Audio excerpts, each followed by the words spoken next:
हामी चाहिँ अब यो शनिबार आइतबारको दिनमा पार्क खेल्न लागेको छ। अहिले भइदियोस् ऊ यहाँ चाहिँ नेपाली जस्तो छ है।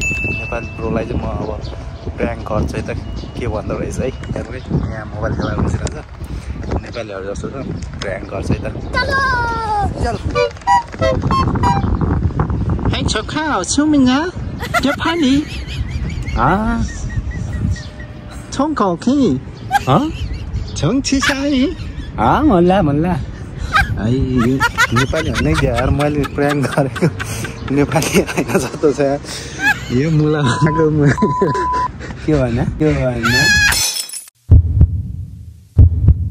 यो नेपाली हो तिमी किन मलाई प्र्याङ्क हाल्यो नेपाली हो अनि ल र अनि किन अर्कै भाषा भने मैले तिमीलाई प्र्याङ्क गर्छु भनेर आएको हो ल त मलाई प्र्याङ्क हाने यार ब्रोले